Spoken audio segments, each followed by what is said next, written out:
34 дугаар бодлого биеийн жинг 10%-аар бууруулахын тулд түүнийг дэлхийн гадаргаас ямар өндөрт гаргах дэшигэ хэрэгтэй вэ гэж асуусан байна. Анхныхын жинг W1 гээд энийг M-ийг үрчгэн G0 гээ. Цөмөрөө 1-р тэгштгэл, 2-р тэгштгэл 10%-аар буурсан W2 тэр нь 0.9-ийг үрчгэн M G0 болно. Өөрөөр хэлбэл энэ нь W1-ийг илэрхийлнэ. За энэ дээрээс бүгдээрээ нэг нэгээр нь бичье. W1-ийг хэрхэн яажуулах вэ? W2-ыг хэрхэн яажуулах вэ? W2 гэдэг бол 0.9-ийг үрчгэн W1-ийг байсан. W2 нь тухайн энд байгаа G-г масаар үржүүлсэндээ тэнцэн 0.9-ийг үржихнэ. Энд байгаа массыг G0-оор үржүүлсэнтэй тэнцэнэ.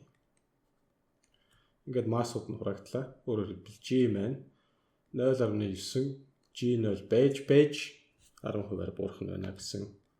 Ямар өндөрт гаргах хэрэгтэй вэ гэж байна. G тэнцүү 0.9 G0-ыг хэрхэн яажуулах вэ? Гаммаг үрчгэн дэлхийн масс дэлхийн радиусын квадрат ингэж болно шүү дээ. Харин энд байгаа G-г бүгдээр хэрхэн бичиж болох вэ гэвэл энэ G-г гаммаг үрчгэн дэлхийн масс радиус тэр гарсан өндөр энэний нийлбэрийн квадрат. За энэ нь тэнцүү энэ юм байна гэж харчих болох нэ хэвэл энэ дөрөв ингээ хурагдчихлаа. Цаана нь юу үлдсэн?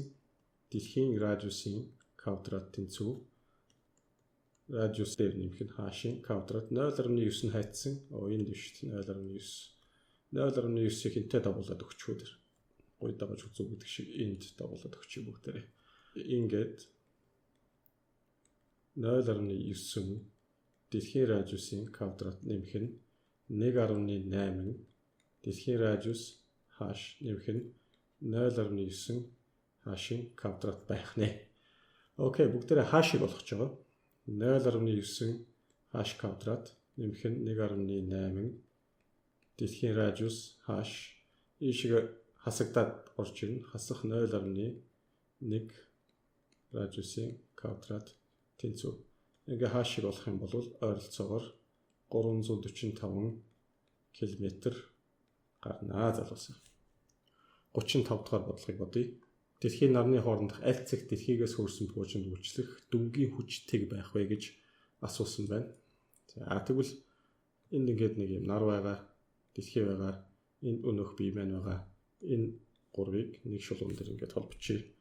Ингээд эндээс өрслөх цайг нь x гээд эндээс өрслөх цайг нь r-ээс асах нь x гэж. Асах нь x эндээс өрслөх цай x гэдэг нь энэ бол нар, энэ дэлхий, энэ маста пуужан гэдэг бүгдээр үзчихье. Маста пуужин дэлхийг зүгээс татах хүч, нарны зүгээс татах хүч үйлчлэн эдгээр хүчнүүд нэгээ устгаж байж дүнгийн хүчнтэйг болно. Тийм учраас хэмжээгээрээ тэнцүү гэсэн санааг илэрхийлнэ. Ингээ бүгдээрээ бичье. Нарны масс m x-ийн квадрат дэлхийн масс m r-аас асах нь x-ийн квадрат хураагдах юмнууд нь эдгээр нь 4. R-аас асах нь x-ийн квадрат нарны масс тэнцүү дэлхий x-ийн квадрат нарны масс r-ийн квадрат хасах 2r x нарны масс хасах нь нарны масс x-ийн квадрат нь тэнцүү дэлхий x-ийн квадраттай тэнцүү. Энэ дээрээс бүгдээрээ юу болгож байгаа гэхээр x-ийг олж болно, эсвэл r-аас нь x-ийг олж болно. За мэдээж нэг нь олчиход нөгөөт нь олдно. X-ийг олно. X тэнцүү. За би нэг тооцоолъё. Энэ байштай ойролцоогоор 26 гүржих нь 17 зэрэг метр гарч байгаа юм. За ийм зан дээр бүгдээрээ юу гэж ойлгож болох вэ гэхээр энэ бид үйлчилж байгаа нийлбэр хүч нь тэг байх нэ гэж ойлгож болох нэ. 36 дахь бодлого сансрын хөлгийн жин саран дээр 6800 ньютон, саран дээр чөлөө туналтын хурдтал ойролцоогоор 1.7 саран дээр энэ G0 гэж. G0 нь 1.7 хэрвээ би массыг G0-оор үржүүлчих юм бол G нь гарч ирнэ 6800 ньютон гэд. Массыг нь олъё. 6800-г хэдүүлээ. G0 тухайн тэр 1.7 4 баг чи 400 юм шүү дээ.